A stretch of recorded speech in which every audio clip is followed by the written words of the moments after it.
우리가 매일 아침 눈을 뜨고 마주하는 이 눈부신 디지털 세상. 이 거대한 변화와 혁명의 중심에는 세상을 바꾸려 했던 한 사람의 놀라운 비전이 숨쉬고 있습니다. 매일 아침 눈을 뜨고 마주하는 이 거대한 디지털 세상. 그 눈부신 발전의 한가운데에는 한 사람의 집요한 비전이 있었습니다. 어두운 모니터 불빛 앞에서 시작된 그 위대한 첫걸음을 따라가 봅니다. 우리가 매일 마주하는 이 거대한 디지털 세상. 그 눈부신 혁명의 한가운데에는 세상을 바꾸겠다는 한 사람의 묵직한 비전이 자리하고 있었죠. 밤낮없이 빛나던 모니터 불빛들이 바로 그 증거였습니다. 우리가 매일 마주하는 이 편리한 디지털 세상. 이 모든 거대한 혁명의 한가운데에는 미래를 내다본 한 사람의 굳건한 비전이 숨쉬고 있었습니다. 우리가 매일같이 마주하는 눈부신 디지털 세상. 하지만 그 거대한 혁명의 이면에는 늘 남들과 다른 내일을 꿈꿨던 단 한 사람의 굳건한 비전이 자리하고 있었습니다. 한때 실리콘밸리를 집어삼킬 듯했던 무자비한 지배자. 하지만 지금은 세계에서 가장 관대한 자선가로 불리기도 합니다. 이 극단적인 두 얼굴을 가진 남자는 대체 누구일까요? 한때 그는 IT 업계를 집어삼킨 무자비한 지배자였습니다. 하지만 지금은 세계에서 가장 관대한 자선가로 불리고 있죠. 이토록 엇갈린 두 얼굴 중 진짜 그의 모습은 무엇일까요? 실리콘밸리의 무자비한 지배자, 그리고 세계에서 가장 관대한 자선가, 냉혹한 승부사와 따뜻한 구호가라는 두 얼굴. 이 극단적인 평가를 동시에 받는 그는 과연 누구일까요? 한때는 실리콘밸리를 집어삼킨 무자비한 지배자였고 지금은 세계에서 가장 관대한 자선가로 불립니다. 이처럼 두 가지 극단적인 얼굴을 동시에 가진 남자. 그는 과연 어떤 사람일까요? 실리콘밸리를 호령했던 무자비한 지배자, 그리고 동시에 세계에서 가장 관대한 자선가이기도 하죠. 극단적인 두 얼굴을 가진 이 남자. 과연 그의 진짜 모습은 무엇일까요? 빌 게이츠가 수십 년 동안 지켜온 세계 최고 부자의 자리는 단순한 숫자의 기록을 넘어섭니다. 그것은 곧 세계 경제를 움직이는 거대한 영향력이었죠. 수십 년 동안 세계 최고의 부자 자리를 지켜온 그의 재산. 그것은 단순히 은행 계좌에 찍힌 숫자가 아니었습니다. 그것은 시장의 흐름을 바꾸고 세계를 움직이는 거대한 권력 그 자체였죠. 그의 서명이 담긴 서류 한 장은 전 세계 시장을 뒤흔들었습니다. 단순한 숫자를 넘어선 거대한 권력 그 자체였죠. 수십 년간 정상을 지켜온 그의 부는 상상을 초월하는 영향력이었습니다. 그의 재산은 단순히 장부에 적힌 숫자가 아니었습니다. 그가 자본을 움직이는 방향에 따라 세계 시장의 흐름이 함께 요동쳤죠. 수십 년간 지켜온 세계 최고의 자리. 그것은 세상을 뒤흔드는 거대한 권력이었습니다. 수십 년간 흔들림 없이 지켜온 세계 최고 부자의 자리. 그의 거대한 재산은 이제 단순한 장부의 숫자를 넘어서 세계 경제의 흐름을 조용히 움직이는 권력이 되었습니다. 하지만 그는 인생의 후반부를 소프트웨어가 아닌 전혀 다른 곳에 바치기로 결심합니다. 바로 전 세계의 질병과 빈곤과의 치열한 싸움이었죠. 수많은 생명을 구하기 위해 의료 지원의 최전선에 선 것입니다. 그는 남은 인생의 목표를 완전히 바꿨습니다. 소프트웨어 제국을 넘어 이제는 인류를 위협하는 질병 그리고 지독한 빈곤과 싸우기로 결심한 거죠. 이제 그의 시선은 소프트웨어 제국을 넘어서 전 세계의 질병과 깊은 빈곤을 향하고 있었죠. 가득 쌓인 의료 물품들은 그가 새롭게 시작한 치열한 싸움의 무기였습니다. 그의 인생 후반부는 더 이상 소프트웨어가 아니었습니다. 대신 그는 세상의 가장 어두운 곳에 자리한 질병과 빈곤과의 싸움을 선택했죠. 생명을 구하기 위한 완전히 새로운 도전을 시작한 것입니다. 이제 그의 시선은 차가운 모니터를 넘어 가장 소외된 곳으로 향했습니다.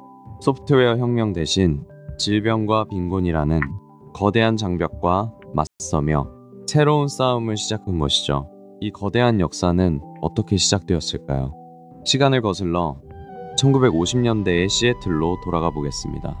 빗방울이 맺힌 낡은 창문 너머로 한 소년의 평범한 어린 시절이 시작되고 있었죠. 이 모든 역사는 과연 어디서 시작되었을까요? 시간을 거슬러 1950년대의 시애틀 거리를 걸어보겠습니다. 비가 자주 내리던 이 도시에서 한 소년의 호기심이 조용히 싹트고 있었죠. 이 모든 거대한 역사는 과연 어떻게 시작되었을까요? 우리는 시간을 한참 거슬러 올라가 1950년대의 시애틀로 돌아가 보려 합니다. 빗방울이 떨어지던 그 시절의 낡은 거리가 바로 이 이야기의 첫 무대입니다. 오늘날 우리가 아는 이 거대한 역사는 과연 어떻게 시작되었을까요? 시계를 한참 거꾸로 돌려 1950년대의 시애틀로 돌아가 보겠습니다. 촉촉하게 비가 내리던 밤거리, 그 고요한 풍경 속에서 조용히 새로운 시대의 씨앗이 움트고 있었죠. 이 모든 거대한 역사는 과연 어디서부터 시작된 걸까요? 시간을 아득히 거슬러 올라가 비가 내리던 1950년대의 시애틀로 조용히 들어가 봅니다. 그의 아버지는 지역에서 존경받는 저명한 변호사였고 어머니는 유서 깊은 은행가 가문 출신이었습니다. 부족함 없는 아주 유복한 환경이 늘 그를 감싸고 있었죠. 저명한 변호사였던 아버지와 은행가 가문 출신의 어머니 밑에서 그는 부족함 없이 유복한 어린 시절을 보냈습니다. 집안 곳곳에는 늘 지적인 대화와 여유가 넘쳐 흘렀죠. 저명한 변호사였던 아버지와 은행가 가문 출신의 어머니, 그는 이 안정적인 울타리 안에서 아주 유복한 유년 시절을 보냈습니다. 늘 정돈된 식탁에 앉아 어른들의 대화를 들으며 세상을 배워갔죠. 저명한 변호사였던 아버지와 대대로 은행가를 지낸 가문 출신의 어머니 사이에서 태어났죠.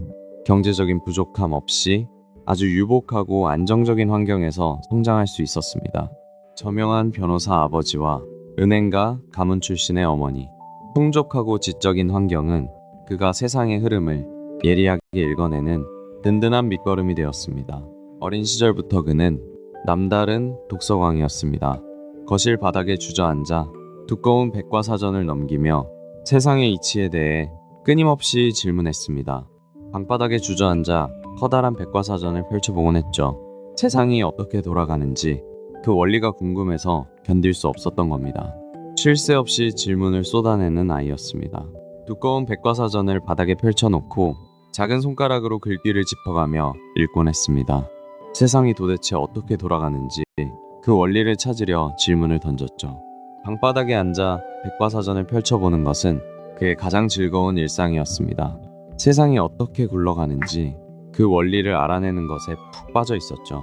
끝없는 호기심은 그를 계속해서 성장시켰습니다. 두꺼운 백과사전을 바닥에 펼쳐놓고 그는 시간 가는 줄도 몰랐습니다. 세상이 도대체 어떻게 돌아가는지 그 호기심은 끝이 없었죠. 이 작은 소년의 끊임없는 질문들이 결국 미래를 바꾸게 됩니다. 어린 시절부터 그의 남다른 승부욕은 일상 곳곳에서 드러났습니다. 평범한 가족들과의 보드게임 시간조차도 예외는 아니었죠. 단 한 번의 패배도 용납하기 싫어하는 소년이었습니다. 가족들과 평범하게 둘러앉은 보드게임 시간조차 그에게는 결코 양보할 수 없는 치열한 승부의 현장이었습니다. 단 한 번의 패배도 쉽게 용납하지 않았죠. 가족들과 둘러앉은 평범한 보드게임 시간. 하지만 그의 눈빛은 사뭇 달랐습니다. 작은 말 하나를 움직이는 순간에도 절대 지기 싫어하는 팽팽한 긴장감이 감돌았죠. 어린 시절부터 그 승부욕은 남달랐던 겁니다. 가족들과 함께하는 평범한 보드게임 시간조차 그에게는 절대 양보할 수 없는 진검승부였습니다. 지는 것을 너무나도 싫어했기 때문에 판이 불리해지면 눈빛부터 완전히 달라지곤 했죠. 가족들과 가볍게 즐기는 보드게임 시간조차 그에게는 결코 예외가 아니었습니다. 작은 말 하나를 움직일 때도 철저하게 계산하고 몰두하며 기어이 승리를 쟁취해냈죠.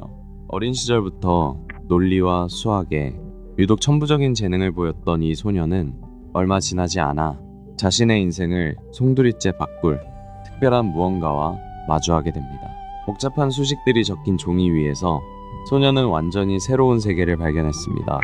그에게 논리는 그저 학문이 아니라 세상을 이해하는 가장 완벽한 언어였죠. 복잡한 숫자와 공식들이 소년에게는 가장 편안한 언어였죠. 이 날카로운 논리적 사고는 곧 그의 인생을 송두리째 바꿀 거대한 세상과 만나게 됩니다. 숫자와 논리에 대한 그의 집착은 단순한 호기심을 넘어선 것이었죠. 스탠드 불빛 아래서 밤을 새우며 복잡한 수식을 풀어나가던 이 소녀는 머지않아 자신의 인생을 송두리째 바꿀 운명적인 순간과 마주하게 됩니다. 어린 시절부터 빛났던 수학적 직관력, 숫자와 논리를 지배했던 이 소녀는 머지않아 자신의 인생을 송두리째 바꿀 새로운 세상과 운명적으로 마주하게 됩니다. 1955년 미국 시애틀의 한 가정에서 빌 게이츠라는 이름의 소년이 세상에 태어났습니다. 세상 사람들에게 컴퓨터라는 단어조차 아직은 너무나도 생소하게 느껴지던 무렵이었죠. 1955년 시애틀의 한 가정에서 빌 게이츠라는 이름의 소년이 태어났습니다. 당시는 사람들에게 컴퓨터라는 단어조차 무척 생소했던 시절이었죠. 1955년 미국 시애틀에서 한 소년이 태어났습니다. 바로 빌 게이츠죠. 그 시절은요, 일반 사람들에게 컴퓨터라는 단어조차 무척 생소하던 때였습니다. 1955년 빌 게이츠라는 소년이 세상에 태어났습니다. 당시엔 컴퓨터라는 말조차 아주 생소했던 시절이었죠. 미래를 바꿀 변화가 조용히 시작된 겁니다. 1955년의 어느 가을날 빌 게이츠라는 소년이 처음 세상에 태어났습니다. 컴퓨터라는 단어조차 생소했던 시절이었죠. 그의 탄생은 다가올 미래를 알리는 조용한 시작이었습니다. 13살이 되던 해 그는 시애틀의 명문 사립학교인 레이크사이드 스쿨에 입학하게 됩니다. 고풍스러운 붉은 벽돌로 지어진 이 캠퍼스는 곧 그의 인생을 완전히 뒤바꿔 놓게 되죠. 13살이 되던 해 부모님은 그를 시애틀 최고의 명문 사립학교인 레이크사이드 스쿨로 보냅니다. 이곳은 평범한 학교가 아니었습니다. 소년의 넘치는 호기심과 천재성을 품어줄 아주 특별한 배움터였죠. 13살이 되던 해 그는 시애틀 최고의 명문 사립학교인 레이크사이드 스쿨에 입학합니다. 우수한 학생들을 위한 엄격하고도 특별한 교육 환경은 소년의 잠재력을 서서히 일깨워 주었죠. 13살이 되던 해 빌은 시애틀의 명문 사립학교인 레이크사이드 스쿨에 입학합니다. 이곳은 그의 인생에 아주 중요한 전환점이 된 곳이었죠. 모든 변화가 바로 이곳에서 시작될 참이었습니다. 13살이 되던 해 그는 시애틀의 명문 사립학교인 레이크사이드 스쿨의 교정을 밟게 됩니다. 조용하고 학구적인 이 붉은 벽돌 건물 안에서 소년의 끝없는 호기심은 비로소 날개를 달기 시작했죠. 어느 날 학교 어머니회에서 학생들을 위해 특별한 물건을 하나 구입했습니다. 바로 텔레타이프 단말기였죠. 이 투박한 기계와의 만남이 세상을 바꿀 모든 이야기의 시작이 되었습니다. 학교 어머니회가 학생들을 위해 마련한 텔레타이프 단말기. 그것은 단순한 타자기가 아니었습니다. 덜컥거리는 소리와 함께 종이가 인쇄되는 순간 소년의 호기심은 걷잡을 수 없이 커졌죠. 학교 어머니회가 마련해준 이 투박한 기계는 어린 소년의 마음을 단숨에 사로잡았습니다. 그가 처음으로 컴퓨터와 대화하는 진정한 운명의 시작이었죠.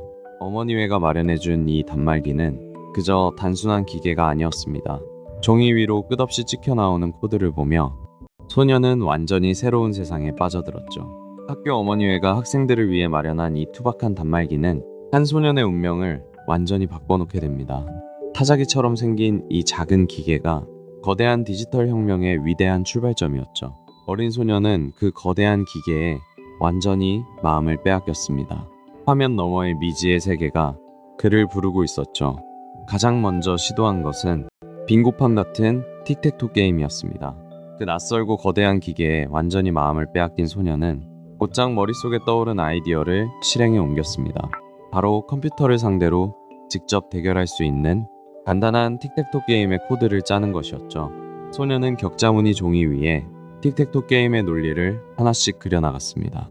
컴퓨터가 상대방이 되어줄 아주 작은 게임이었죠. 기계와 인간이 주고받는 첫 번째 대화였습니다. 종이 위에는 조심스럽게 틱택토의 규칙이 빼곡히 그려졌습니다. 인간과 기계의 대결. 아주 단순한 게임이지만 소년에겐 첫 성취였죠. 격자무늬 종이 위에는 틱택토 게임의 규칙이 빼곡히 적혀 있었습니다. 소년은 기계와 대결하는 이 작은 세계를 자신의 손으로 직접 창조하고 있었죠. 그곳에서 빌은 운명적인 만남을 갖게 됩니다. 바로 자신보다 2살 많은 선배 폴 앨런이었죠. 두 소년은 컴퓨터라는 미지의 기계에 완전히 마음을 빼앗기고 맙니다. 빌보다 2살 많았던 폴 앨런은 그에게 완벽한 대화 상대였습니다. 두 소년은 복잡한 컴퓨터 매뉴얼을 함께 파고들며 누구도 이해하지 못할 자신들만의 언어로 밤새도록 이야기를 나눴죠. 그곳에서 빌은 자신보다 2살 많은 폴 앨런을 만납니다. 두 소녀는 복잡한 컴퓨터 매뉴얼을 함께 뒤적이며 새로운 세계의 언어를 밤새워 해독했죠. 두 사람은 복잡한 컴퓨터 매뉴얼을 함께 읽으며 밤이 새는 줄도 몰랐습니다. 나이 차이는 전혀 문제가 되지 않았죠. 오직 새로운 기술을 향한 호기심만이 두 소년을 강하게 연결해 주었습니다. 두 소년은 컴퓨터라는 공통된 열정 하나로 똘똘 뭉쳤습니다. 나이 차이는 아무런 문제가 되지 않았죠. 훗날 세상을 바꿀 위대한 파트너십이 바로 이 작은 방에서 시작되고 있었습니다. 창밖으로 어둠이 깔릴 무렵 그들의 진짜 하루가 시작됐습니다. 모니터의 푸른 불빛만이 작은 방을 조용히 밝히고 있었죠. 모두가 잠든 고요한 시간에도 키보드를 두드리는 소리만큼은 멈추지 않았습니다. 모니터 불빛만이 어두운 방을 비췄습니다. 쉴 새 없이 자판을 두드리는 소리가 새벽의 정적을 가득 채웠죠. 코드를 완성해 나가는 이 시간이 그들에게는 가장 행복한 순간이었습니다. 어두운 방 안 모니터 불빛만이 조용히 빛나고 있었습니다. 쉼없이 키보드를 두드리는 소리가 마치 교향곡처럼 밤새 울려 퍼졌죠. 코드가 하나씩 완성될 때마다 피로보다는 벅찬 희열이 차올랐습니다. 타닥거리는 키보드 소리만이 고요한 밤의 정적을 채웠습니다. 모니터 불빛에 비친 두 사람의 눈빛은 그 어느 때보다 빛났고 코드를 한 줄 한 줄 완성해가는 그 과정 자체가 그들에겐 가장 큰 행복이었습니다. 창밖은 이미 칠흑 같은 어둠이지만 키보드를 두드리는 손길은 멈추지 않았죠. 머릿속 아이디어가 코드로 구현되는 시간이 그들에게는 가장 가슴 벅찬 순간이었습니다. 빌 게이츠와 친구들은 컴퓨터 시간을 더 얻고자 시스템에 숨겨진 버그를 찾아내기 시작했습니다. 복잡한 회로와 코드 속에서 그들의 실력은 이미 어른들을 훌쩍 넘어서고 있었죠. 컴퓨터를 더 오래 쓰기 위해 아이들은 시스템에 숨겨진 버그를 찾아냈습니다. 복잡한 코드를 읽고 조작하는 그들의 실력은 이미 어른들을 훌쩍 뛰어넘고 있었죠. 컴퓨터를 조금이라도 더 쓰기 위해 시스템에 숨겨진 버그를 찾아내기 시작했죠. 복잡한 회로와 코드 사이에서 아이들의 실력은 이미 어른들을 훌쩍 뛰어넘고 있었습니다. 컴퓨터 사용 시간을 더 얻기 위해 시스템의 버그를 집요하게 파고들었죠. 복잡한 회로 속에서 허점을 찾아내는 실력은 이미 어른들의 수준을 뛰어넘고 있었습니다. 주어진 시간을 다 쓰면 소년들은 시스템의 빈틈을 파고들었습니다. 컴퓨터 사용 시간을 교묘하게 늘려버린 거죠. 그들의 실력은 이미 어른들을 아득히 뛰어넘고 있었습니다. 고등학생이 된 두 사람은 곧바로 첫 사업에 뛰어듭니다. 바로 트래프 5 데이터였죠. 구멍난 종이 테이프에 기록된 교통량 데이터를 분석하는 일이었습니다. 도로 위에 설치된 기계가 뱉어내는 수많은 종이 테이프들, 구멍 뚫린 그 테이프 속에서 두 소녀는 데이터의 흐름을 분석했습니다. 단순한 호기심을 넘어선 진지한 첫 사업이었죠. 당시 도로 위 교통량을 측정하려면 수많은 구멍이 뚫린 종이 테이프를 일일이 해독해야만 했는데요. 두 사람의 프로그램은 이 복잡한 데이터를 아주 빠르고 정확하게 분석해냈습니다. 이들이 개발한 시스템은 도로 위의 기기들이 기록한 수많은 종이 테이프의 구멍들을 빠르게 해독해냈습니다. 단순한 호기심을 넘어 실제 사회의 문제를 소프트웨어로 해결한 첫 시도였죠. 구멍 뚫린 종이 테이프가 기계를 통과하며 복잡한 교통량 데이터가 분석되었습니다. 비록 큰 성공을 거두진 못했지만 이 작고 투박한 첫 사업은 훗날 거대한 제국을 세우는 귀중한 밑거름이 되었죠. 이 작은 첫 성공은 그들 내면에 아주 단단한 확신의 씨앗을 심어주었습니다. 소프트웨어가 단순한 도구를 넘어 독립적인 비즈니스가 될 수 있다는 걸 비로소 깨달은 순간이었죠. 그 작은 성공은 단순한 우연이 아니었습니다. 소프트웨어가 진정한 비즈니스가 될 수 있다는 강력한 확신을 심어주었죠.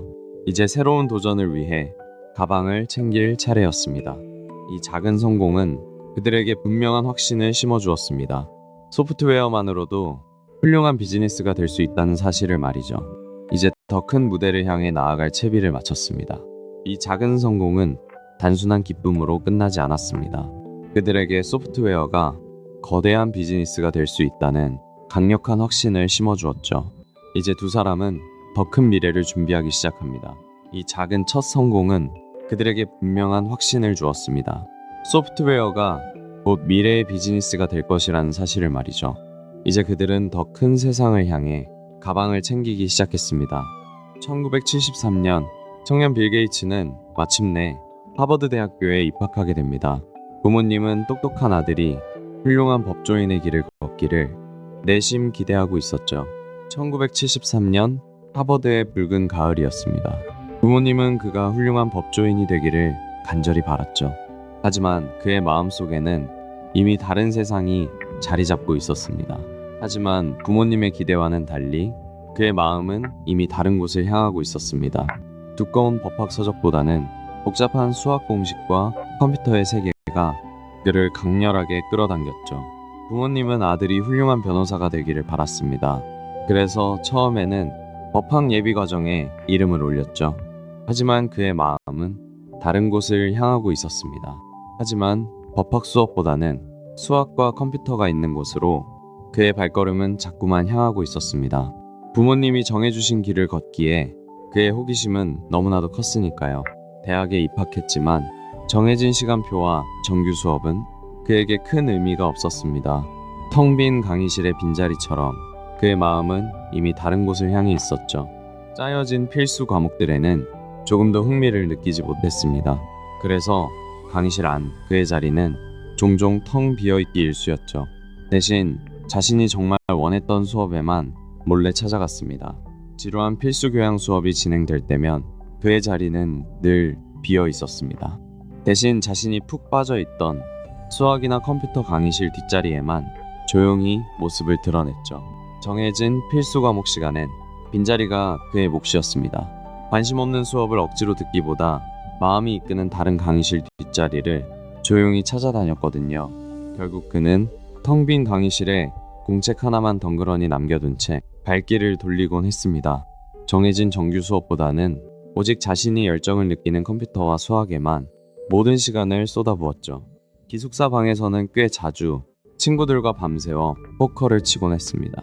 작은 테이블 위로 칩이 부딪히는 소리가 울려 퍼지고 어느새 창밖이 밝아올 때까지 시간 가는 줄 모르고 나를 지새우는 일이 다반사였죠. 기숙사방 한 구석은 매일 밤 작은 카지노로 변했습니다. 어지럽게 흩어진 포커칩과 카드들, 시간 가는 줄 모르고 승부에 몰두하던 치열한 밤이었습니다. 밤이 깊어질수록 기숙사방의 포커판은 더욱 치열해졌습니다. 테이블 위에 어지럽게 흩어진 칩과 카드들 사이로 고도의 집중력이 오갔죠. 그것은 단순한 오락을 넘어 확률과 심리를 읽어내는 또 다른 훈련이었습니다. 새벽빛이 창틈으로 스며들 때까지 우리의 작은 포커판은 멈추지 않았습니다. 테이블 위엔 흩어진 칩과 카드들이 가득했고 피곤함조차 잊은 채 승부에 몰두하곤 했죠. 이런 치열한 밤샘은 단순한 놀이를 넘어서 무언가에 완전히 몰두하는 그들만의 방식이었습니다. 아침 해가 밝아올 때까지 그 열정은 식지 않았습니다. 하버드 기숙사 복도에서 빌은 유난히 에너지가 넘치는 한 청년을 만나게 됩니다. 그가 바로 훗날 마이크로소프트를 이끌게 될 스티브 발머였죠. 하버드 기숙사 복도에서 빌 게이츠는 아주 특별한 인연을 맺게 됩니다. 훗날 마이크로소프트의 CEO가 될 열정 넘치는 청년 스티브 발머를 만난 거죠. 성향은 서로 달랐지만 두 사람은 곧장 깊은 우정을 쌓았습니다. 그곳 기숙사 복도에서 빌 게이츠는 아주 특별한 인연을 만납니다. 훗날 마이크로소프트의 최고 경영자가 될 에너지가 넘치는 청년 스티브 발머였죠. 두 사람은 밤이 깊도록 열띤 대화를 나누며 남다른 우정을 키워갔습니다. 기숙사 복도에서 우연히 마주친 한 열정적인 청년. 그는 훗날 마이크로소프트의 거대한 배를 이끌게 될 스티브 발머였습니다. 두 사람의 대화는 밤을 잊은 채 끝없이 이어졌죠. 하버드의 기숙사 복도에서 그는 또 한 명의 특별한 인연을 만납니다. 훗날 마이크로소프트를 이끌게 될 열정 넘치는 청년 스티브 발머였죠. 완전히 다른 성향이었지만 두 사람은 깊은 우정을 나누게 됩니다. 1975년 겨울, 우연히 발견한 잡지 한 권이 모든 것을 바꿉니다. 표지를 장식한 건 최초의 개인용 컴퓨터 알테어 8800이었죠. 그 사진을 본 순간 그의 심장은 요동쳤습니다. 1975년 어느 날 잡지 표지에 실린 기사 하나가 그의 시선을 사로잡았습니다. 세계 최초의 개인용 컴퓨터 알테어 8800이 세상에 나온 것이죠. 그 기사를 본 순간 심장이 요동쳤습니다. 1975년 한 잡지의 표지에서 그는 운명적인 기계를 발견합니다. 세계 최초의 개인용 컴퓨터 바로 알테어 8800이었죠. 기사를 읽어 내려가는 그의 눈빛은 완전히 달라졌습니다. 거대한 시대의 변화를 직감했던 겁니다. 1975년 1월 그 잡지를 넘기던 순간 그의 눈빛은 완전히 달라졌습니다. 애개인용 컴퓨터라는 낯선 개념이 마침내 현실로 다가왔음을 직감한 것이죠. 1975년 어느 겨울날 친구가 다급히 들고 온 잡지 표지에는 작은 기계 하나가 실려 있었습니다. 세계 최초의 개인용 컴퓨터 알테어 8800.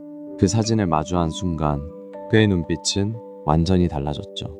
하버드 기숙사의 좁은 방 안에서 낡은 키보드를 두드리는 소리만 요란하게 울려 퍼졌습니다. 빌 게이츠와 폴 앨런은 알테어를 위한 베이직 언어의 첫 줄을 써 내려가기 시작했죠. 하버드 기숙사 방 안에는 마치 낡은 타자기를 치듯 거칠게 키보드를 두드리는 소리만 밤낮 없이 울려 퍼졌습니다. 빌과 폴 두 사람은 잠조차 잊은 채 미친 듯이 코드를 짜 내려갔죠. 기숙사 방에는 키보드 두드리는 소리만 끊임없이 울려 퍼졌습니다.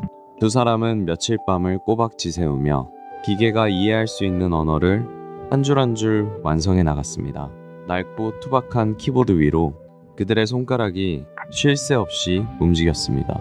머릿속의 복잡한 계산을 현실의 코드로 번역하는 과정이었죠. 피곤함조차 잊은 채 그저 미친 듯이 자판을 두드렸습니다. 마침내 완성된 수천 줄의 코드는 새로운 시대의 언어가 되었습니다. 기숙사 방에 울려 퍼지던 그 거친 타건 소리가 개인용 컴퓨터 역사의 위대한 첫걸음이 된 것이죠.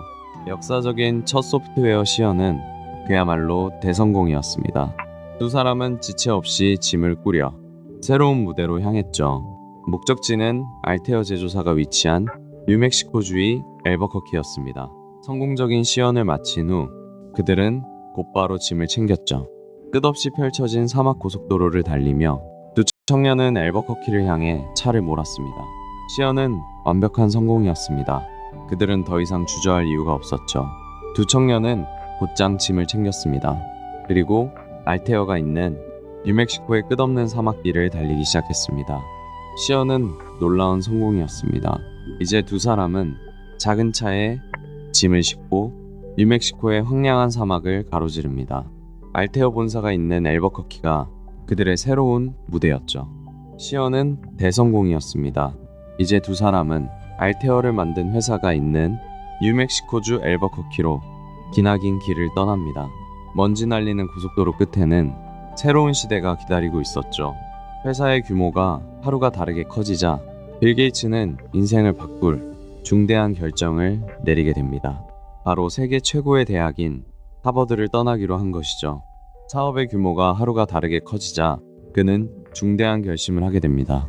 당장 눈앞의 기회를 잡기 위해 미련 없이 짐을 챙겼죠. 세계 최고의 명문 하버드를 과감히 떠나기로 한 겁니다. 사업의 규모가 하루가 다르게 커지자 게이츠는 인생을 바꿀 중대한 결정을 내립니다. 바로 세계 최고의 명문 하버드를 과감히 자퇴하는 것이었죠. 이제 그의 시선은 교실을 벗어나 더 큰 미래를 향하고 있었습니다. 사업이 점차 궤도에 오르자 그는 인생을 바꿀 중대한 결정을 내립니다. 더 이상 학업과 회사를 병행할 수 없다고 판단한 것이죠. 그는 기숙사 짐을 싸며 세계 최고의 대학 하버드를 과감히 떠나게 됩니다. 결국 그는 짐을 쌌습니다. 세계 최고라는 하버드 졸업장보다 눈앞에 펼쳐진 거대한 미래가 훨씬 더 중요했기 때문이죠. 이것이 위대한 기업 마이크로소프트의 진정한 시작이었습니다. 1975년 뉴멕시코의 한 작은 사무실, 그곳에서 마이크로 소프트라는 이름의 작은 회사가 처음으로 탄생했습니다. 머지않아 세상을 뒤바꿀 개인용 컴퓨터 시대의 조용한 서막이었죠. 1975년 앨버커키의 한 낡은 사무실, 그곳에서 위대한 여정이 조용히 시작되었습니다. 비록 작고 초라한 공간이었지만 개인용 컴퓨터 시대를 열어갈 꿈의 진원지였죠. 1975년 뉴멕시코 앨버커키의 작은 사무실, 그곳에서 마이크로소프트라는 이름이 세상의 처음 모습을 드러냈습니다. 개인용 컴퓨터 시대가 마침내 조용히 시작되고 있었죠. 그들의 첫 사무실은 아주 작고 초라했습니다. 하지만 그 낡은 문 너머에서는 세상을 바꿀 거대한 변화가 조용히 시작되고 있었죠. 개인용 컴퓨터 시대의 진정한 서막이었습니다.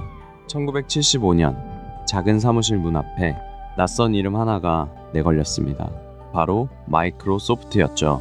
거대한 개인용 컴퓨터 시대가 조용히 막을 올리는 순간이었습니다. 1980년대 초반이 되자 컴퓨터는 더 이상 연구실 안에 전문가들만 쓰는 기계가 아니었습니다. 평범한 사람들의 책상 위로 올라오며 시장은 그야말로 폭발적으로 팽창하기 시작했죠.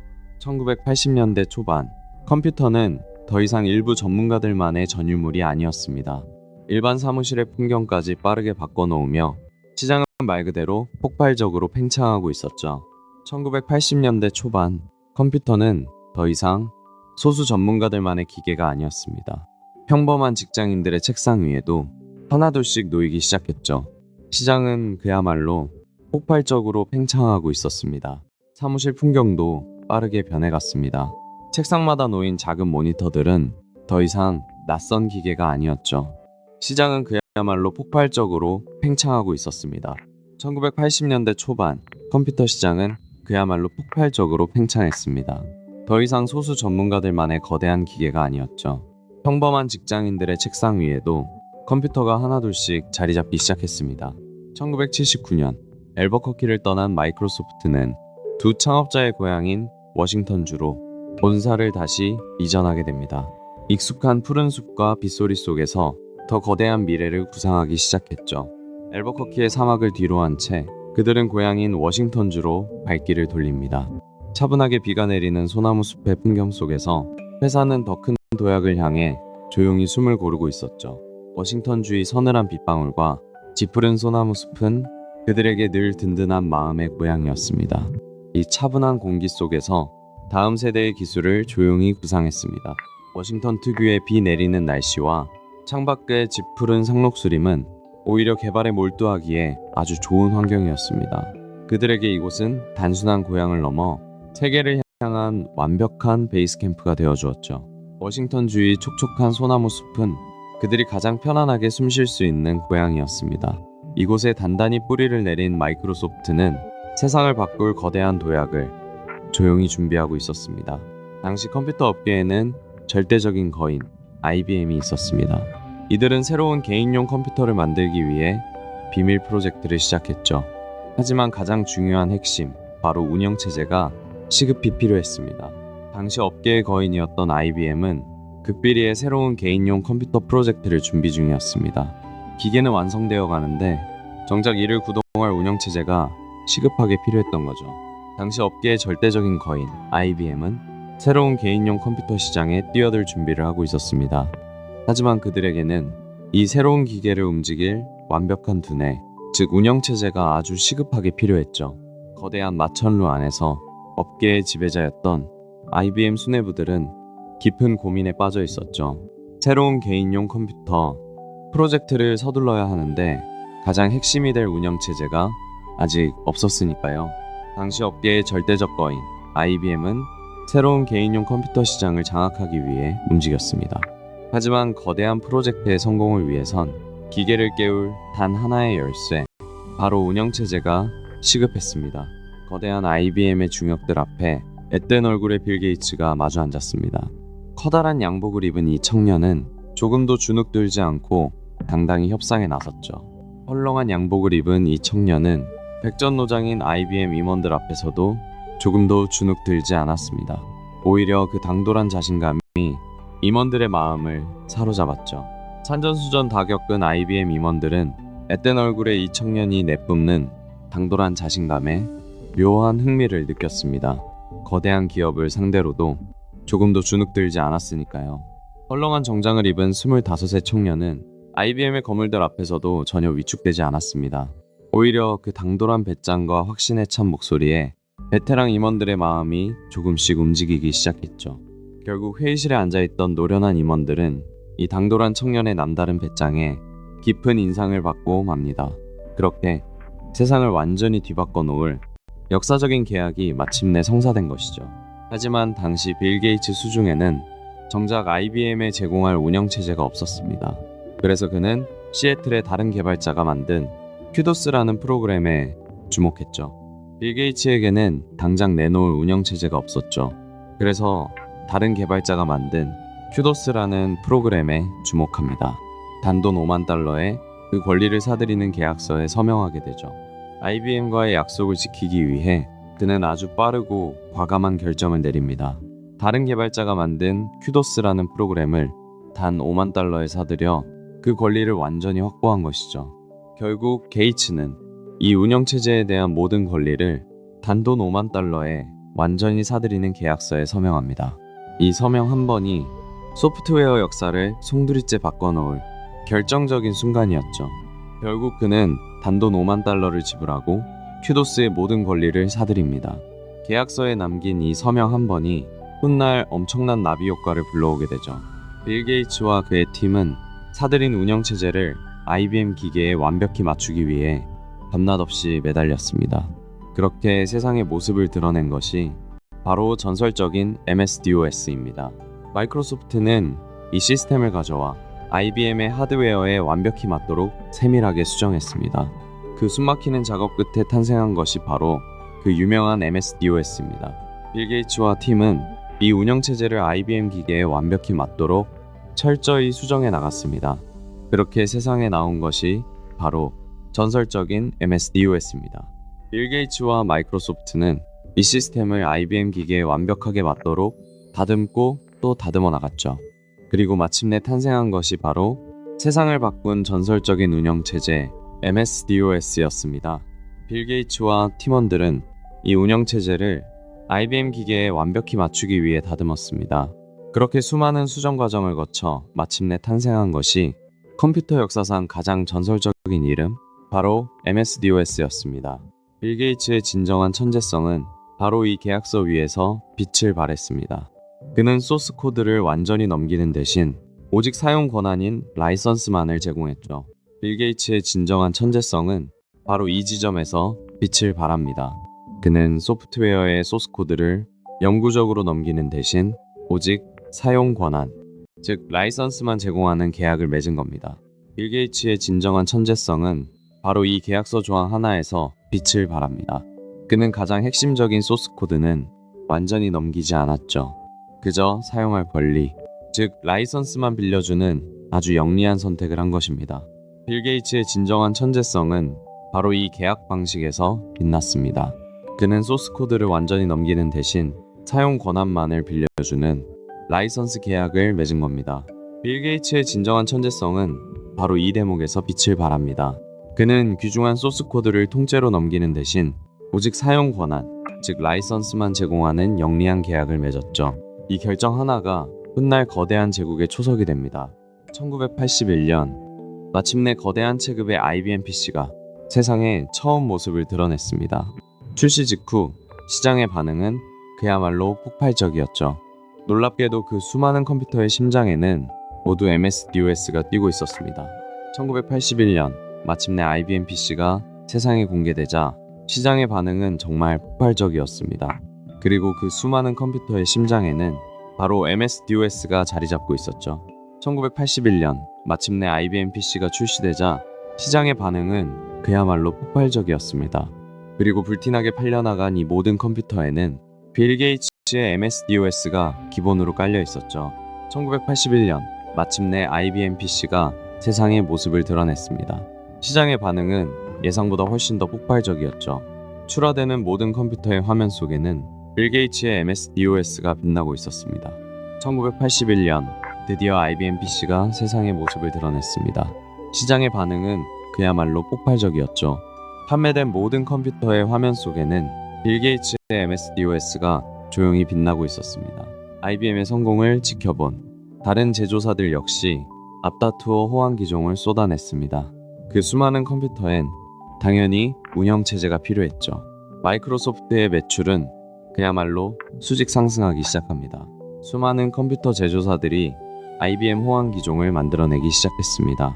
그리고 그 모든 컴퓨터에는 마이크로소프트 운영체제가 필수로 탑재되어야 했죠.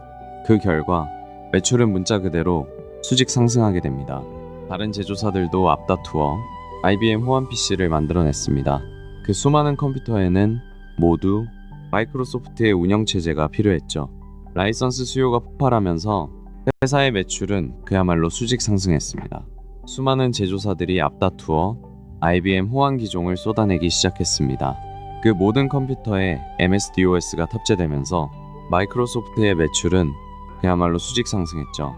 수많은 컴퓨터 제조사들이 앞다투어 IBM 호환 기종을 만들어내면서 마이크로소프트의 매출은 말 그대로 수직 상승하게 됩니다. 운영체제 시장을 완전히 장악한 것이죠. 하지만 깜깜한 화면에 텍스트 명령어만 입력해야 하는 도스의 방식은 일반 사람들에게는 여전히 너무나도 낯설고 어려운 장벽이었습니다. 컴퓨터 앞은 막막함으로 가득했죠. 검은 화면에 깜빡이는 커서, 그리고 알 수 없는 명령어들, 텍스트를 일일이 외워서 입력해야 하는 방식은 대중들에게 너무나 높은 진입 장벽이었습니다. 검은 화면에 깜빡이는 커서 명령어를 한 글자라도 잘못 입력하면 처음부터 다시 시작해야만 했죠. 일반 사용자들에게 컴퓨터는 여전히 어렵고 복잡했습니다. 하지만 까만 화면에 텍스트만 가득한 도스 운영체제는 일반 대중이 다가가기엔 여전히 너무나 높고 차가운 장벽이었습니다. 모든 명령어를 직접 외워서 쳐야만 했으니까요. 하지만 검은 화면에 명령어만 가득한 도스는 평범한 사람들이 쓰기엔 너무 복잡했습니다. 누구나 쉽게 다룰 수 있는 직관적인 화면이 절실하게 필요해진 겁니다. 스티브 잡스가 처음 선보인 매킨토시는 빌 게이츠에게 엄청난 충격이었습니다. 복잡한 명령어 대신 화면 속 예쁜 그래픽을 클릭하는 세상. 그는 거기서 미래를 보았죠. 잡스가 보여준 매킨토시 화면에는 복잡한 명령어 대신 직관적인 그림들이 자리 잡고 있었습니다. 빌 게이츠는 그 화면을 보는 순간 컴퓨터의 미래가 어떤 모습일지 직감했습니다. 검은 화면에 초록색 글씨만 가득했던 시절, 그의 눈앞에 펼쳐진 화면은 완전히 달랐습니다. 마우스로 클릭하고 움직이는 그래픽 인터페이스. 게이츠는 그 순간 컴퓨팅의 미래를 직감했습니다. 잡스가 자랑스럽게 선보인 매킨토시의 화면은 그에게 신선한 충격이었습니다. 까만 화면의 텍스트가 아니라 마우스로 움직이는 그래픽이었죠. 그 안에서 그는 분명한 미래를 보았습니다. 화면 속에서 부드럽게 움직이는 창과 아이콘들. 빌 게이츠는 그 화면을 뚫어지게 바라보며 결정적인 확신을 얻게 됩니다. 이 그래픽 환경이 곧 모든 컴퓨터의 미래가 될 것이라는 사실을 말이죠. 빌 게이츠와 마이크로소프트는 키보드 대신 마우스를 쥐고 화면의 창을 클릭해 여는 완전히 새로운 운영체제, 윈도우의 개발에 본격적으로 착수하게 됩니다. 복잡한 키보드 명령어 대신 이제 사람들은 낯선 기계인 마우스를 쥐게 됩니다. 마우스를 클릭해 화면의 창을 직접 여는 방식이었죠. 마이크로소프트는 이 혁신적인 운영체제 개발에 곧장 돌입했습니다. 키보드로 복잡한 명령어를 입력하던 시대에서 벗어나 이제 사람들은 마우스를 쥐고 화면 위를 자유롭게 누비게 됩니다. 클릭 한 번으로 창을 여는 새롭고 직관적인 환경을 구축하기 시작한 거죠. 마이크로소프트는 이제 키보드를 넘어 마우스를 딸깍 클릭해 화면 속 창을 여는 완전히 새로운 방식의 운영체제, 윈도우 개발에 전격 착수하게 됩니다. 명령어를 외워 타이핑하던 시대는 끝나가고 있었습니다. 이제는 마우스를 쥐고 원하는 창을 클릭하기만 하면 되는 새로운 운영체제의 첫걸음이 시작된 거죠. 사실 초기 버전의 윈도우는 시장에서 철저히 외면받았습니다. 심지어 조롱의 대상이 되기도 했죠. 하지만 1990년에 등장한 윈도우 3.0은 그 모든 평가를 단숨에 뒤집어 놓았습니다. 초기의 윈도우 버전들은 사실 꽤 조롱을 받았습니다. 하지만 1990년 윈도우 3.0이 매대에 오르자 상황은 완전히 뒤바뀝니다. 출시 첫날부터 엄청난 속도로 상자재 팔려나가기 시작했죠. 초기 버전이 받았던 조롱은 이제 완전히 옛말이 되었습니다. 전 세계 컴퓨터 매장마다 윈도우 3.0 패키지가 산더미처럼 쌓였죠. 말 그대로 날개 돋친 듯 팔려나갔습니다. 초기 버전의 실패를 딛고 마침내 1990년 윈도우 3.0이 등장합니다. 반응은 그야말로 폭발적이었습니다. 전 세계 매장에서 소프트웨어 박스가 불티나게 팔려나갔죠. 발매 직후 불티나게 팔려나간 윈도우 3.0은 그동안의 모든 조롱을 찬사로 바꾸어 놓았습니다. 책상 위에 쌓인 수많은 소프트웨어 상자들은 새로운 제국의 서막을 알리는 분명한 증거였죠. 1995년 8월 윈도우 95의 출시는 단순한 소프트웨어 발표가 아니었습니다. 그것은 전 세계적인 문화 현상이자 새로운 시대의 축제였죠.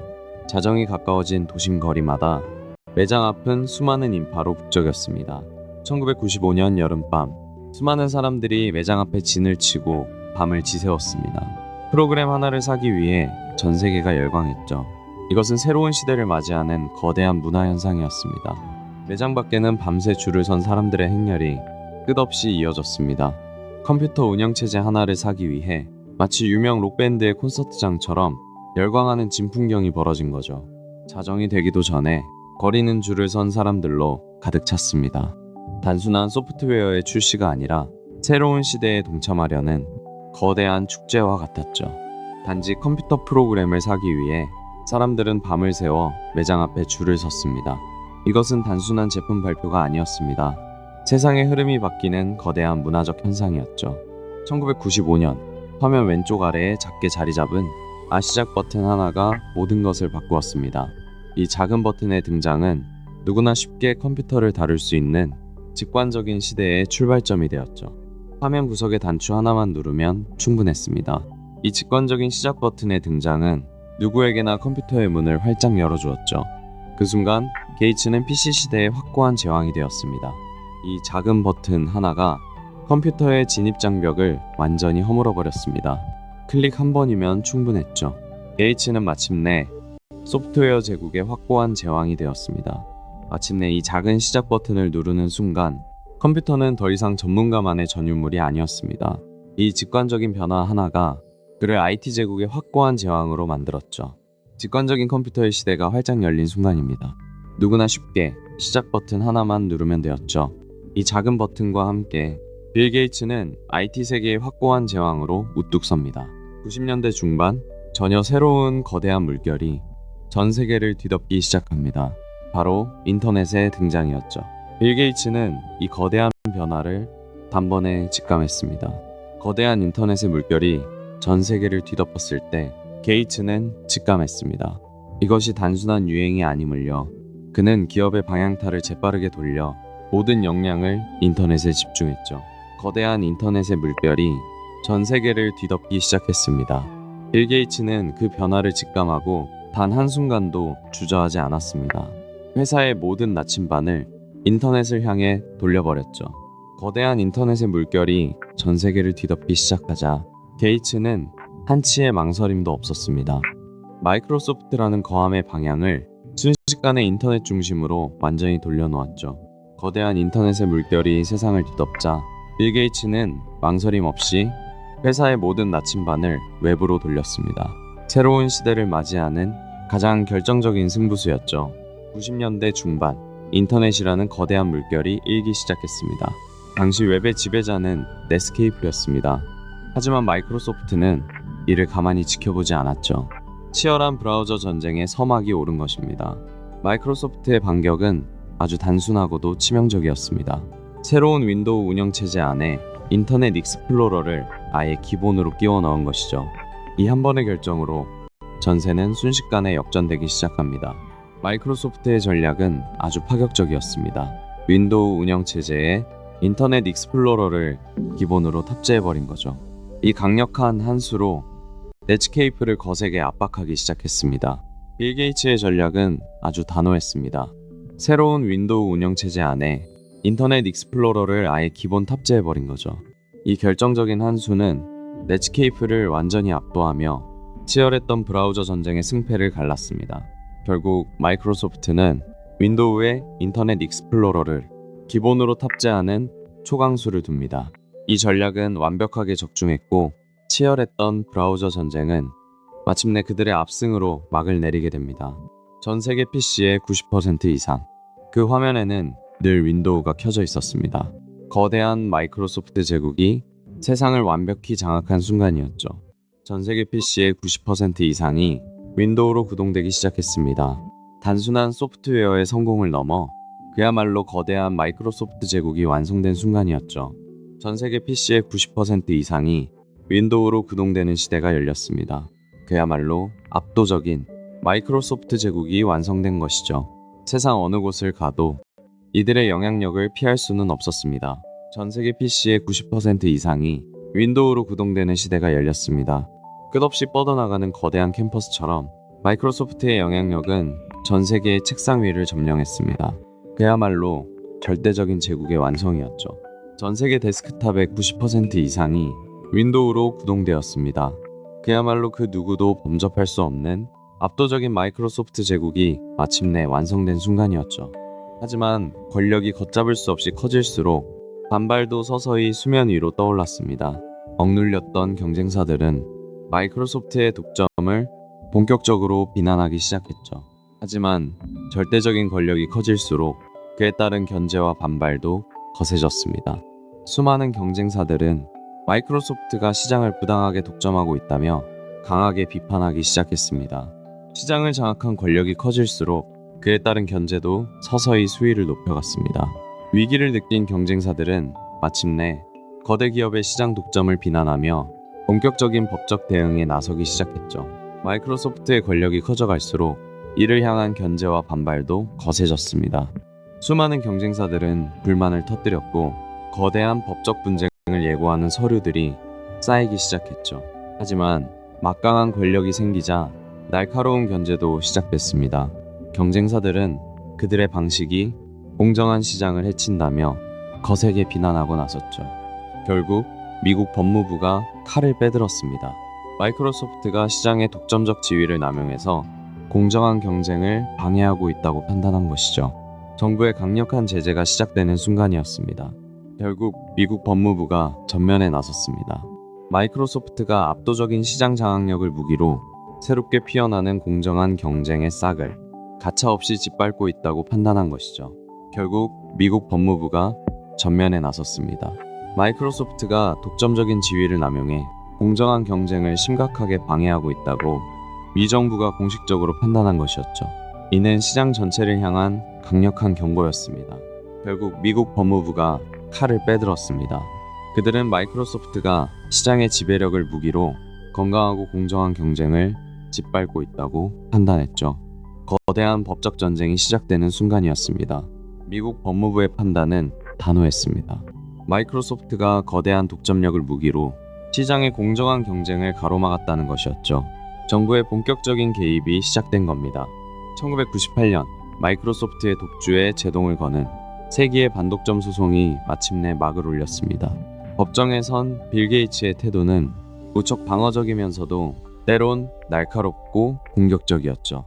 1998년 마침내 세기의 반독점 재판이 열렸습니다. 법정에 선 빌 게이츠는 날선 질문들에 매우 방어적인 태도를 보였죠. 때로는 신경질적인 반응으로 논란을 빚기도 했습니다. 법정에서의 분위기는 무거웠습니다.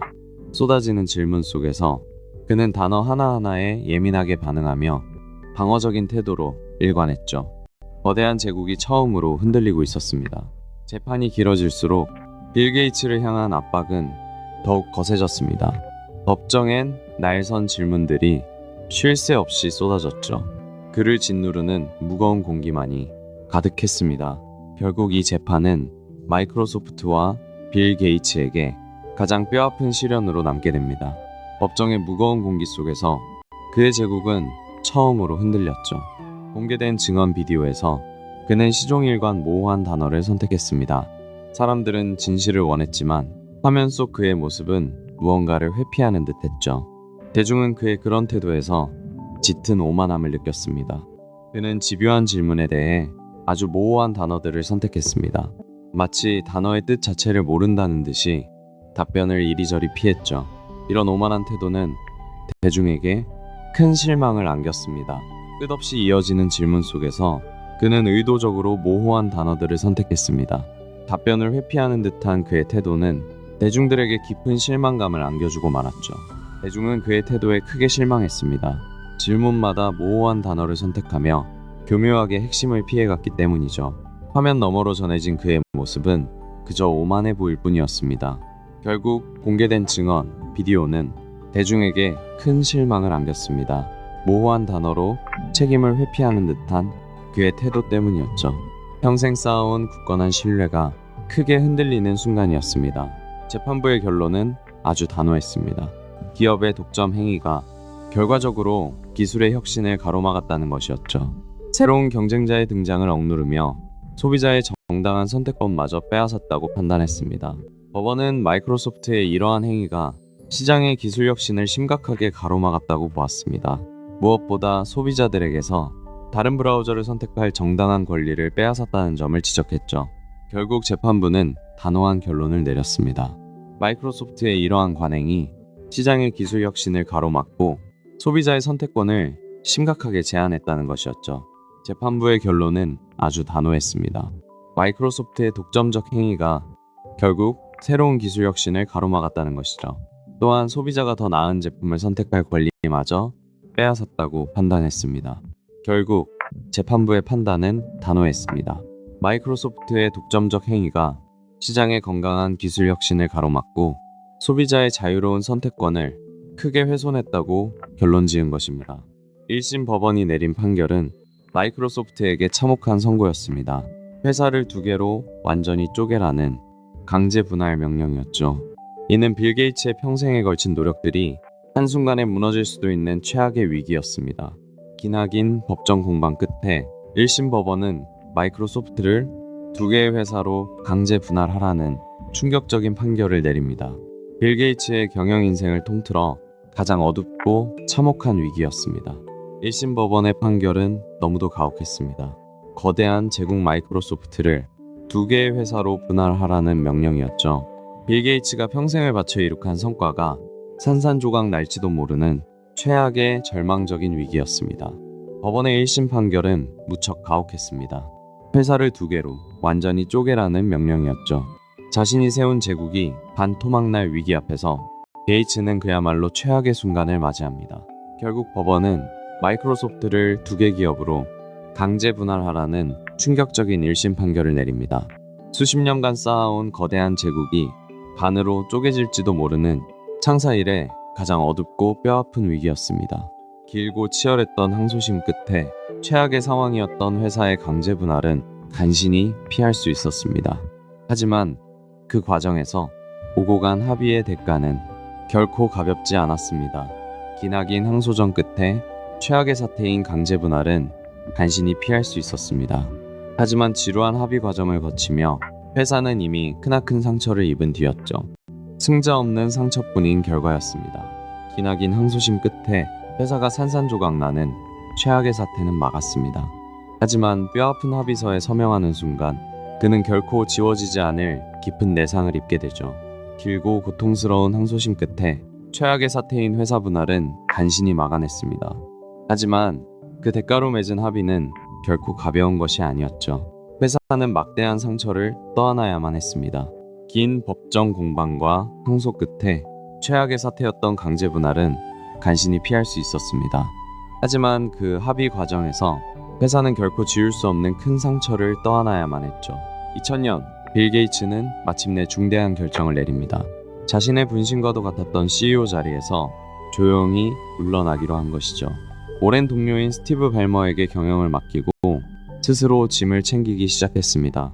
2000년 그는 오랜 친구인 스티브 발머에게 CEO 자리를 온전히 넘겨주게 됩니다. 경영이라는 무거운 짐을 조용히 내려놓고 자신이 가장 사랑하던 기술 설계의 자리로 다시 돌아가기 위한 결단이었죠. 경영이라는 무거운 짐은 이제 오랜 친구인 스티브 발머에게 넘겨주었습니다. 그리고 게이츠는 조용히 한 걸음 뒤로 물러났죠. 회사를 이끌던 최전선에서 벗어나 자신만의 다음 챕터를 준비하는 순간이었습니다. 최고 경영자라는 무거운 짐을 내려놓고 그는 조용히 자신의 사무실을 정리했습니다. 이제는 경영이 아닌 개발자의 자리로 돌아갈 준비를 한 것이죠. 마침내 2000년 그는 무거운 짐을 내려놓습니다. 오랜 친구인 스티브 발머에게 CEO 자리를 온전히 넘겨주고 스스로 소프트웨어 최고 설계자로 조용히 물러나게 된 것이죠.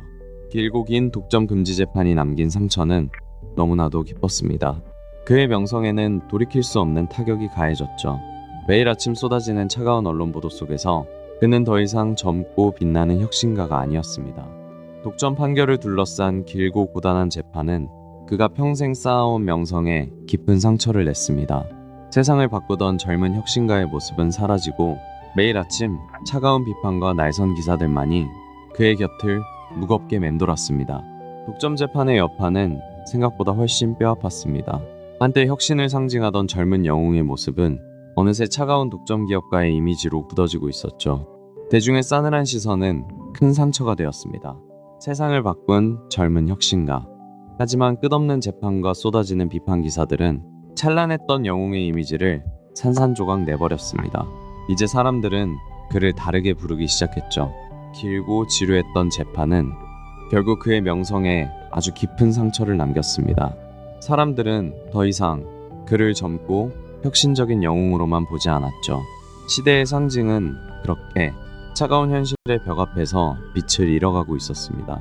그렇게 수많은 비판 속에서 길고 외로운 싸움을 이어가던 중 그에게 따뜻한 안식처가 되어준 사람이 있었습니다. 바로 회사에서 인연을 맺어 훗날 아내가 되는 멀린다였죠. 이 외롭고 치열했던 시기를 견디게 해준 건 바로 회사에서 만난 멀린다였습니다. 두 사람은 서로의 상처를 이해하며 천천히 깊은 신뢰를 쌓아갔습니다.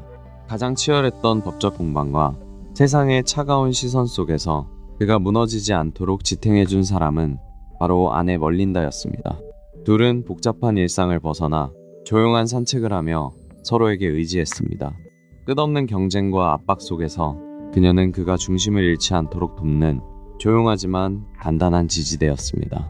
공원을 나란히 걸으며 나누었던 대화들은 그에게 가장 큰 위안이 되어주었죠. 결국 이 험난한 시기를 견뎌낼 수 있었던 건 그의 곁을 지켜준 아내 멀린다 덕분이었습니다. 치열한 경쟁에서 잠시 벗어나 함께 걷고 대화하며 안정을 되찾을 수 있었죠. 2000년 두 사람의 삶에 거대한 전환점이 찾아옵니다. 부부는 자신들의 이름을 딴 빌 앤 멀린다 게이츠 재단을 설립하며 새로운 사명을 향한 첫걸음을 내디뎠죠. 2000년 두 사람은 거대한 결단을 내립니다. 세계 최대 규모의 민간 자선단체 빌 앤 멀린다 게이츠 재단이 세상에 첫 발을 내디딘 것이죠. 이들의 목표는 단 하나, 불평등이라는 거대한 장벽을 무너뜨리는 것이었습니다. 마침내 2000년 두 사람의 이름을 나란히 딴 재단이 공식적으로 그 문을 열게 됩니다. 이는 인류의 불평등 해소를 목표로 한 세계 최대 규모의 민간 자선단체였습니다. 2000년 두 사람은 마침내 거대한 문을 엽니다. 세계 최대 규모의 민간 자선단체인 빌 앤 멀린다 게이츠 재단이 출범한 것이죠. 인류를 향한 가장 위대한 투자가 시작된 겁니다. 2000년 두 사람은 마침내 뜻을 모았습니다. 세계 최대 규모의 민간 자선단체 빌 앤 멀린다 게이츠 재단이 세상에 첫 발을 내딛는 순간이었죠. 부부의 새로운 사명이 시작된 것입니다. 그의 시선은 이제 컴퓨터 화면 속의 운영체제가 아니었습니다. 그는 세계 지도 위로 눈을 돌려 개발도상국 사람들의 생명을 앗아가는 소외된 질병들을 바라보기 시작했죠. 그의 새로운 관심사는 더 이상 컴퓨터 운영체제가 아니었습니다. 개발도상국 사람들의 생명을 앗아가는 질병들의 시선을 고정했죠. 지구촌 지도 위에서 가장 도움이 절실한 곳들을 살피기 시작한 겁니다. 그의 시선은 이제 컴퓨터 운영체제가 아니었습니다. 지구 반대편, 개발도상국의 척박한 현실을 향했죠. 말라리아나 결핵처럼 무고한 생명을 앗아가는 질병에 맞서기 시작했습니다. 그의 시선은 이제 컴퓨터 모니터를 넘어섰습니다. 컴퓨터 운영체제가 아니라 개발도상국 사람들의 생명을 앗아가는 치명적인 질병들로 향했죠. 인류의 건강이라는 거대한 숙제를 마주한 겁니다. 이제 그의 눈길은 차가운 컴퓨터 운영체제가 아닌 전혀 다른 곳을 향하고 있었습니다. 그것은 바로 열악한 환경 속에서 사람들의 생명을 앗아가는 치명적인 질병들이었죠. 빌과 멜린다 게이츠는 천문학적인 금액을 기부하며 지구상에서 소아마비를 완전히 퇴치하겠다는 목표를 세웠습니다. 그들의 헌신적인 지원은 수많은 아이들에게 생명의 백신 방울로 전해졌죠. 천문학적인 자금을 투자해 전 세계 곳곳으로 백신을 보급했습니다. 특히 아이들의 입에 떨어뜨리는 작은 백신 한 방울이 수많은 생명을 마비의 공포로부터 구해냈죠. 천문학적인 자금이 투입되면서 소아마비 백신은 세계 곳곳으로 퍼져나갔습니다. 의료진들은 아이들의 입에 작은 백신 한 방울을 떨어뜨리며 수많은 생명을 질병의 위협으로부터 지켜냈죠. 그들은 천문학적인 자금을 아낌없이 지원하며 전 세계 곳곳에 백신이 닿도록 만들었습니다. 특히 작은 물약 한 방울이 아이들의 생명을 구하는 소아마비 퇴치 운동의 최전선에 섰죠. 천문학적인 자금이 이 프로젝트에 투입되었습니다. 가장 외진 마을까지 백신을 전달하기 위해 그들은 아낌없는 지원을 쏟아부었죠. 지구상에서 소아마비를 완전히 몰아내겠다는 그들의 굳은 의지는 여전히 진행 중입니다. 말라리아의 끔찍한 확산을 막기 위해 가장 실질적이고 효율적인 방법이 무엇일지 고민했습니다. 그 첫 번째 해답은 바로 살충 처리가 된 모기장을 배포하는 일이었습니다. 그들은 단순히 돈만 쓰는 것이 아니라 가장 실질적인 해답을 찾았습니다. 살충 처리가 된 모기장을 대대적으로 배포하는 것이었죠. 밤마다 아이들을 지켜주는 작지만 확실한 방패였습니다. 단순히 치료제를 구하는 것에만 그치지 않았습니다. 살충 처리가 된 모기장을 대대적으로 배포하는 등 현지에서 가장 실질적이고 효율적인 방어책을 찾아 나선 겁니다. 말라리아를 예방하는 가장 확실한 방법은 어쩌면 아주 단순한 데 있었습니다.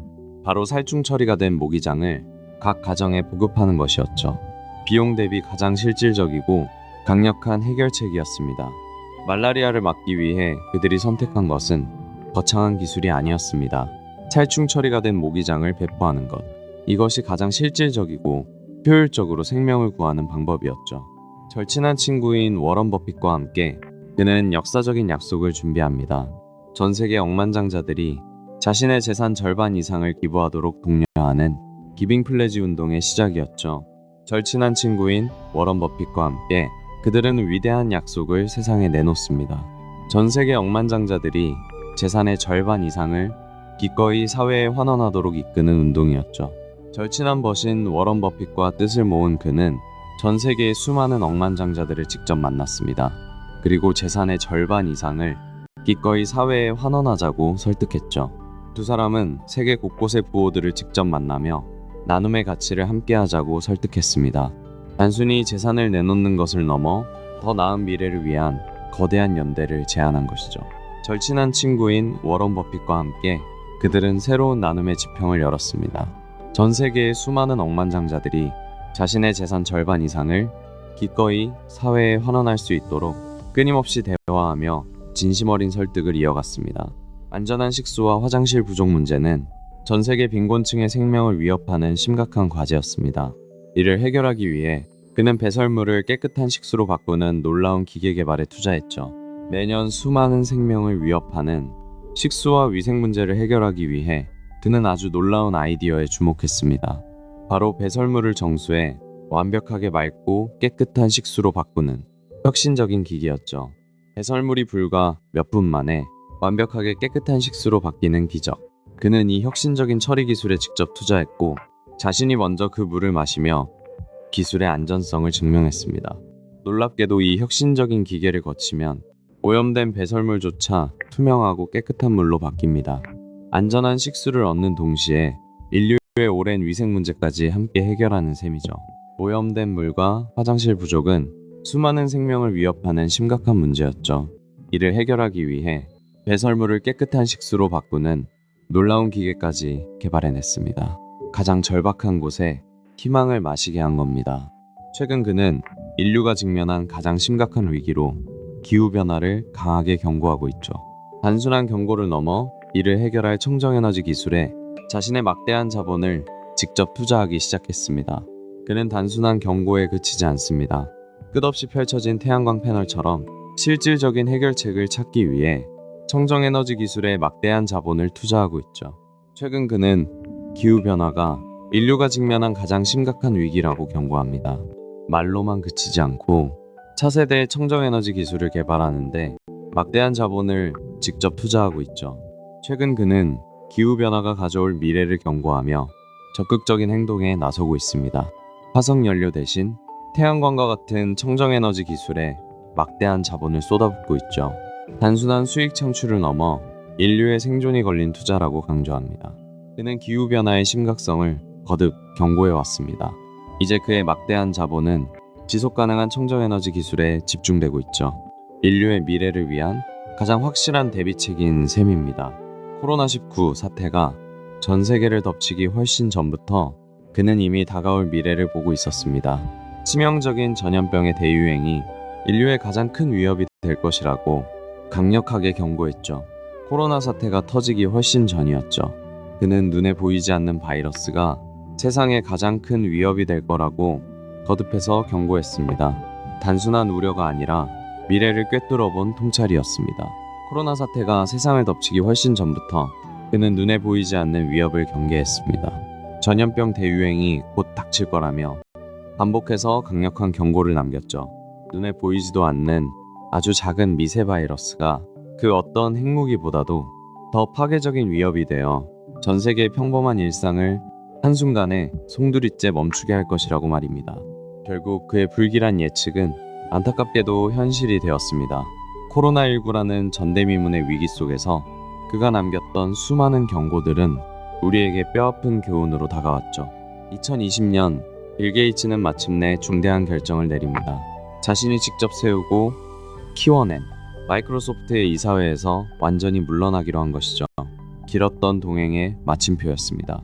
2020년 빌 게이츠는 마이크로소프트 이사회에서도 완전히 물러납니다.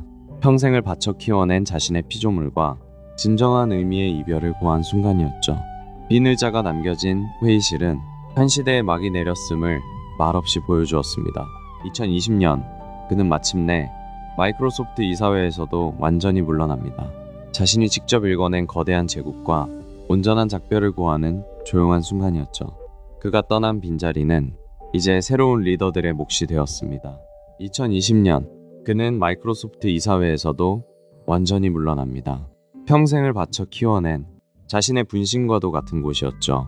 이제 그 빈자리는 새로운 리더들에게 넘겨졌습니다. 그리고 2020년 빌 게이츠는 마이크로소프트 이사회에서도 완전히 물러납니다. 자신의 모든 것을 바쳐 세운 거대한 제국과 마침내 진정한 이별을 고한 역사적인 순간이었죠. 2021년 봄, 전 세상을 깜짝 놀라게 한 소식이 전해졌습니다. 빌과 멀린다 게이츠 부부가 27년간의 결혼 생활에 마침표를 찍겠다고 발표한 것이죠. 가장 완벽해 보였던 파트너였기에 그 충격은 더욱 컸습니다. 2021년 세상은 또 한 번 크게 놀랐습니다. 빌 게이츠와 멀린다 프렌치 게이츠가 결혼 27년 만에 각자의 길을 걷기로 한 것입니다. 이는 그의 개인적인 삶에 찾아온 가장 뼈아픈 시련이자 거대한 변화였습니다. 2021년 세상을 놀라게 한 소식이 전해집니다. 바로 멀린다와의 이혼 발표였죠. 오랜 시간을 함께한 동반자와의 이별은 그의 삶에 커다란 시련이었습니다. 2021년 세상을 놀라게 한 소식이 전해집니다. 27년간 이어온 부부의 연을 내려놓고 멀린다와의 이혼을 공식 발표한 것입니다. 이는 그의 삶에 찾아온 가장 크고 아픈 변화였습니다. 27년이라는 긴 시간을 함께했던 두 사람의 결별은 세상을 깜짝 놀라게 했습니다. 완벽해 보였던 그의 개인적인 삶에도 깊은 시련과 거대한 변화가 찾아온 순간이었죠. 그는 세상에서 가장 칭송받는 자성가 중 한 명입니다. 하지만 동시에 끊임없는 음모론의 중심에 서 있는 복잡한 인물이기도 하죠. 빛이 강할수록 그 이면의 그림자도 짙어지기 마련이니까요. 그는 세상에서 가장 칭송받는 자성가입니다. 막대한 부를 기꺼이 사회에 환원하며 수많은 생명을 구했죠. 하지만 동시에 끝없는 음모론의 한가운데 서 있는 인물이기도 합니다. 빛이 강할수록 그림자도 짙어지듯 말이죠. 그는 세상에서 가장 칭송받는 위대한 자성가이기도 하지만 동시에 수많은 음모론의 한가운데 서 있는 복잡한 인물입니다. 빛과 그림자가 이토록 극명하게 엇갈리는 삶도 참 드물 것입니다. 그는 세상을 구하려는 위대한 자성가로 불리기도 하지만 동시에 세계를 조종한다는 수많은 음모론의 표적이 되기도 합니다. 빛과 그림자가 이토록 극명하게 엇갈리는 인물은 현대사회에서 결코 흔치 않을 것입니다. 가장 위대한 자성가라는 찬사, 그리고 세상을 통제한다는 의혹, 이 두 가지 극단적인 평가 속에서 그는 묵묵히 길을 걷고 있습니다. 그의 진짜 모습은 과연 어느 쪽에 더 가까울까요? 백신에 마이크로칩을 넣는다는 터무니없는 가짜 뉴스들. 정말 황당한 이야기지만 역설적이게도 이는 그가 세상에 미치는 거대한 영향력을 보여줍니다. 백신에 마이크로칩을 넣는다는 정말 터무니없는 가짜 뉴스까지 퍼졌죠. 하지만 이런 현상은 역설적이게도 그가 세상에 미치는 거대한 영향력을 반증하는 것이기도 합니다. 백신에 마이크로칩을 심는다는 터무니없는 이야기까지 돌기 시작했죠. 참 황당한 가짜뉴스였지만 역설적으로 이는 그가 세상에 미치는 거대한 영향력을 증명하는 셈이었습니다. 백신에 마이크로칩을 넣는다는 가짜뉴스도 터무니없이 돌았죠. 하지만 역설적이게도 이런 황당한 소문은 그가 세상에 미치는 영향력이 얼마나 거대한지 보여줍니다. 백신에 마이크로칩을 씹는다는 정말 터무니없는 가짜뉴스까지 퍼졌죠. 하지만 이런 황당한 음모론조차도 역설적으로 그가 세상에 미치는 거대한 영향력을 증명하는 셈입니다. 하지만 모든 성취를 이룬 뒤에도 그의 호기심은 결코 멈추지 않았습니다. 지금도 1년에 수십 권의 책을 읽으며 세상과 인류의 미래를 깊이 탐구하고 있죠. 하지만 일상 속의 그는 여전히 1년에 수십 권의 책을 조용히 탐독합니다. 세상의 변화를 읽고 인류의 미래를 깊이 고민하는 호기심 많은 영원한 학자의 모습이죠. 90이 넘은 지금도 그는 1년에 수십 권의 책을 묵묵히 읽어 내려갑니다. 단순한 독서를 넘어 인류의 미래를 고민하죠. 그는 식지 않는 호기심을 가진 영원한 학자입니다. 그 엄청난 성공에도 그는 지금도 매년 수십 권의 책을 탐독합니다. 단순한 투자자를 넘어서 인류의 먼 미래를 진지하게 고민하는 호기심 많은 학자의 모습이죠. 지금도 그는 돋보기를 고쳤으며 1년에 수십 권의 책을 묵묵히 읽어 내려갑니다. 다가올 인류의 미래를 깊이 고민하는 영원한 학생이자 학자의 모습 그대로 말이죠. 기후위기를 해결하고 다음 세대를 지키기 위해 그의 거대한 투자는 지금도 계속되고 있습니다. 친환경 에너지부터 탄소 포집 기술까지 인류의 미래를 건 새로운 실험이죠.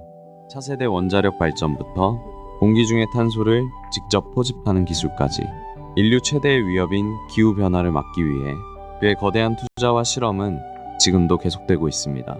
기후위기를 막기 위한 안전한 원자력 발전과 대규모 탄소 포집 기술까지 다음 세대를 위해 그가 시작한 거대한 투자와 실험들은 지금 이 순간에도 멈추지 않고 계속되고 있습니다.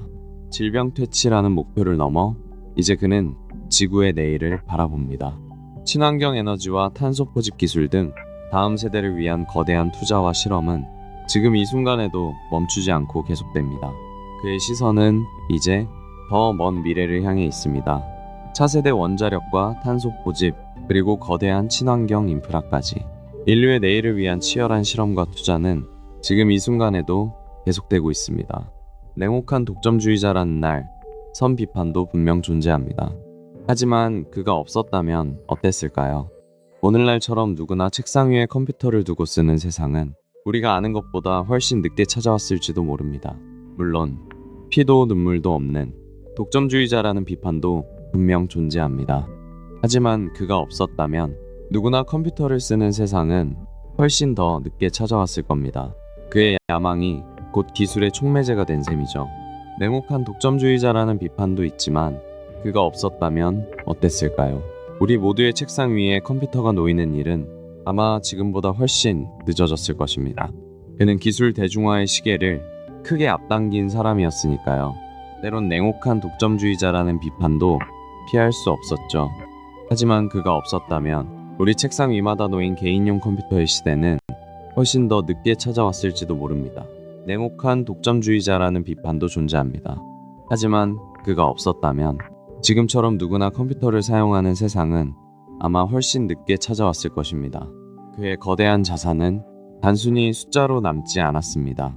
세계 곳곳에 도착한 수많은 백신들, 그가 지원한 이 작은 유리병들은 아프리카와 전 세계 수백만 명이 목숨을 구했습니다. 특히 그가 지원했던 수많은 백신과 기초의료 시스템은 의료 사각지대에 놓여있던 아프리카와 전 세계 아이들에게 닿았습니다. 그 결과 셀 수 없이 많은 소중한 생명을 지켜낼 수 있었죠. 빌 게이츠가 지원한 백신과 의료 인프라는 전 세계의 소외된 이웃들에게 희망이 되었습니다. 특히 아프리카 곳곳에 전달된 작은 백신병들은 수백만 명의 귀중한 목숨을 살려내는 기적이 되었죠. 그가 아프리카를 비롯한 전 세계 의료 소외 지역에 보급한 수많은 백신들은 열악한 의료 시스템을 근본적으로 바꾸어 놓았습니다. 그리고 실제로 수백만 명에 달하는 소중한 목숨을 구해냈죠. 전 세계 곳곳에 전해진 수많은 백신과 체계적인 의료 지원 시스템은 지금 이 순간에도 수백만 명의 생명을 구하고 있습니다. 그가 남긴 가장 조용하지만 위대한 유산일 것입니다. 컴퓨터의 비트와 바이트로 세상을 한번 바꾸고 이제는 백신과 씨앗으로 또 다른 내일을 열었습니다. 그는 세상을 2번이나 바꾼 사람으로 우리 역사에 영원히 기억될 것입니다. 비트와 바이트로 디지털 세상을 열었던 그가 이제는 백신과 씨앗으로 인류의 내일을 바꾸고 있습니다. 단순한 기술의 제왕을 넘어 세상을 2번 바꾼 남자로 역사는 그를 깊이 기억할 것입니다. 소프트웨어로 디지털 세상을 열었던 그가 이제는 백신과 씨앗으로 인류의 생명을 지키고 있습니다. 기술의 제왕에서 인류의 조력자로 그는 세상을 2번 바꾼 남자로 역사에 기억될 것입니다. 디지털 세상의 비트와 바이트로 첫 번째 혁명을 이끌었고 이제는 생명을 구하는 백신과 씨앗으로 2번째 기적을 만들고 있습니다. 그는 세상을 2번 바꾼 남자로 우리 곁에 남을 것입니다. 디지털 시대를 열었던 한 청년은 어느새 질병과 가난에 맞서는 노년이 되었습니다. 비트와 바이트로 한 번, 그리고 백신과 씨앗으로 또 한 번. 그는 세상을 2번 바꾼 사람으로 기억될 것입니다.